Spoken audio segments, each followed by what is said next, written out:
La Asamblea del año 13. En octubre de 1812 tomó el poder un nuevo grupo político revolucionario, la Logia Lautaro. Su plan era declarar la independencia de las Provincias Unidas del Río de la Plata y sancionar una constitución. Para eso, su gobierno, el Segundo Triunvirato, convocó a diputados provinciales a un congreso en Buenos Aires. Se lo conoció como la Asamblea y empezó a sesionar en enero de 1813.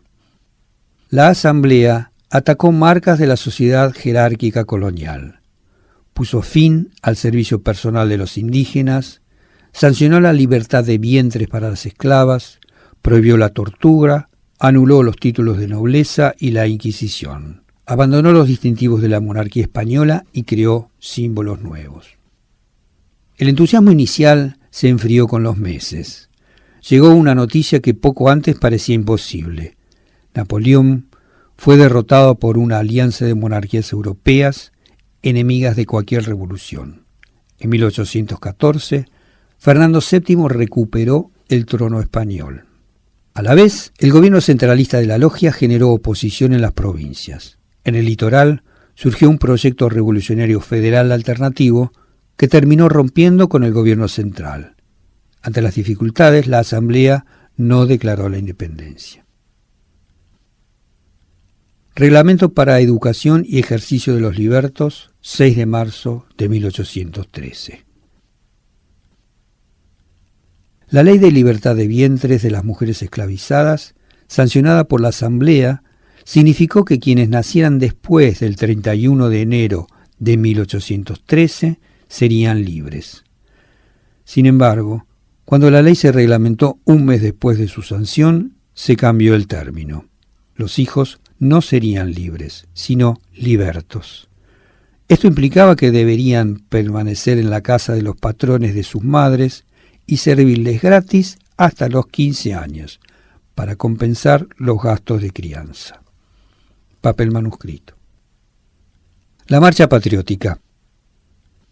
El 11 de mayo de 1813, la Asamblea decretó que la canción compuesta por Vicente López, letra, y Blas Parera, música, fuera, en las Provincias Unidas, la única marcha patriótica.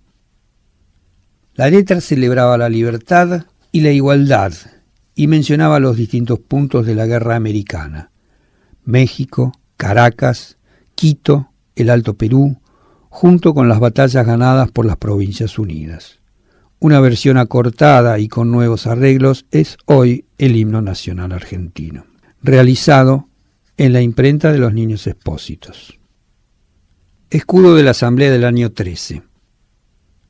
Este nuevo escudo revolucionario se pintó tapando otro escudo, el del rey Carlos III. Con una fotografía infrarroja se puede ver el diseño previo debajo. Los símbolos parecen haber sido tomados del distintivo de un grupo político de la Revolución Francesa, salvo el modelo del sol que la Asamblea hizo al estilo americano.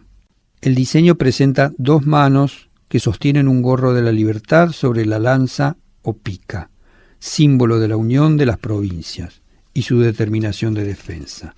El gorro es también una declaración de republicanismo. Las siglas que se leen alrededor pueden referir a la abreviatura de la Asamblea General Constituyente de las Provincias Unidas del Río de la Plata o a la Administración General de Correos, porque ahí fue encontrado el escudo. Pintura al óleo sobre chapa de cobre. El gorro de la libertad. Los rioplatenses tomaron de la Revolución Francesa un símbolo poderoso, el gorro de la libertad. Movilizaba a los patriotas y era odiado por los realistas. Su origen proviene de la antigüedad. En Roma se entregaba un gorro llamado pileo a los esclavos que eran liberados, y sería tomado como un símbolo de libertad en Europa aún después de la caída del Imperio Romano. Existía además otro gorro previo que utilizaban los griegos para representar a los habitantes de Frigia, en la actual Turquía. Este gorro frigio, símbolo del extranjero y no de la libertad, podía verse representado muchas veces sobre la cabeza de cautivos. Es posible que la asociación de los dos gorros con la esclavitud, sumada a la similitud entre ambos, hiciera que en la Revolución Francesa el gorro de la libertad pudiera ser llamado frigio. Si bien ya habían aparecido durante la Revolución estadounidense en la década de 1770, fue Francia la que unos años más tarde terminó catapultando este símbolo a nivel internacional, agregándole su característico color rojo. Se convirtió además en un símbolo de la República contra la monarquía. Escudo por la batalla de Salta. El escudo de oro tiene una espada sosteniendo un gorro de la libertad y dice: la patria a los vencedores de Salta. La Asamblea del año 13 entregó un escudo de oro a los altos mandos del ejército, uno de plata a los sargentos y uno de paño a los soldados para celebrar la importante victoria de los revolucionarios en la batalla de Salta, el 20 de febrero de 1813. Este fue entregado al coronel Jorge Velasco. Dos bayonetas atraviesan un gorro de la libertad para festejar un triunfo contrarrevolucionario. El 1 de octubre de 1813, el ejército auxiliar del Perú, al mando de Belgrano, sufrió una gran derrota en Vilcapugio. Los oficiales vencedores fueron premiados con este escudo. En él se lee: lavó la afrenta del Tucumán y Salta en los llanos de Vilcapugio, en referencia a las dos batallas que había ganado Belgrano unos meses antes. Paño bordado con hilos de seda. El sol. La imagen del sol estuvo muy extendida en los nuevos emblemas creados por las revoluciones americanas. Por un lado, representaba la renovación social y política luego de la oscuridad de la tiranía. De ese modo, ya había sido usado en la Revolución Francesa. Pero para quien viviera en América del Sur, la imagen remitía también al imperio inca y su deidad solar, Inti. Entonces, el sol de los revolucionarios tuvo a la vez un sentido americanista, vinculado a la nueva realidad con un pasado glorioso. La Asamblea del año 13 lo ubicó en distintos símbolos, y en 1818 se agregó a la bandera celeste y blanca creada por Belgrano. Monteagudo dirá más tarde que el sol era la expresión histórica del país de los incas. Moneda de 1813. La Asamblea del año 13 determinó la acuñación de monedas en Potosí, que llevarían los nuevos símbolos revolucionarios. De un lado aparece el escudo con la frase «En unión y libertad» rodeándolo. Del otro lado, un gran sol radiante y a su alrededor se lee «Provincias Unidas del Río de la Plata». Estas son monedas de 8 reales. Plata. Una América indígena. Los líderes revolucionarios, en su mayoría blancos descendientes de europeos, reivindicaron el pasado indígena de América como propio. El 25 de mayo de 1811, Juan José Castelli festejó el aniversario de la Revolución reuniendo a varios grupos indígenas en las ruinas de Tiahuanaco para darles un mensaje igualitario. Ese mismo día hubo una fiesta en Buenos Aires en la que se representó a un monarca indígena cargado de grillos y cadenas que se liberaba. En 1813, Salta modificó su escudo de armas. La imagen de un español resistiendo a un indio hostil fue reemplazada por la de un indio disparando una saeta a un español vencido. Sobre todo se celebró el pasado incaico. La marcha patriótica decía en 1813: «Se conmueven del Inca las tumbas y en sus huesos revive el ardor, lo que ve renovado a sus hijos de la patria el antiguo esplendor». Los españoles enviados contra las revoluciones americanas desde 1815 fueron llamados modernos pizarros por el conquistador del Perú. En 1816, Belgrano propuso que las Provincias Unidas debían ser una monarquía constitucional con un rey descendiente de los incas, proyecto que consiguió el apoyo de varios. Los revolucionarios tomaron medidas para avanzar en una igualación jurídica de los indígenas que vivían dentro del antiguo virreinato. También abolieron el tributo que estaban obligados a pagar al rey. Pero la medida hizo que los pueblos se quedaran sin derechos sobre las tierras comunales que usaban para pagar el tributo, y como no tenían recursos para comprarlas, las perdieron.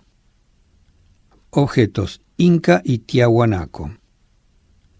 Los líderes revolucionarios no sabían que habían existido grandes culturas indígenas anteriores al imperio inca, como la de Tiahuanaco.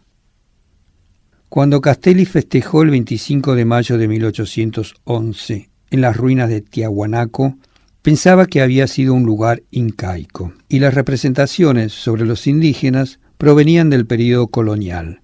No solían tomar formas ni motivos del arte prehispánico. Figurín de metal y vasija de cerámica pintada, inca.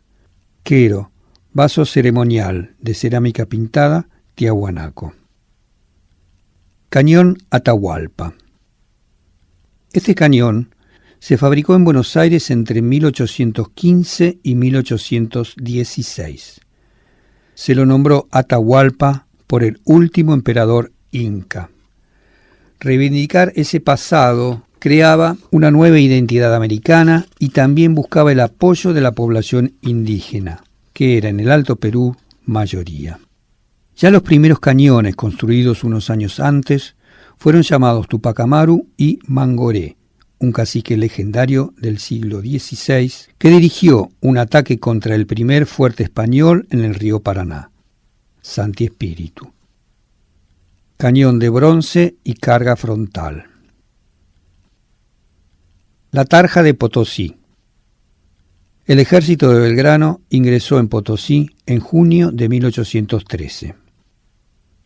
Varias damas patriotas de esa ciudad minera le obsequiaron esta notable obra de plata y oro. Celebra a Belgrano y a la libertad americana. El general la envió desarmada a Buenos Aires.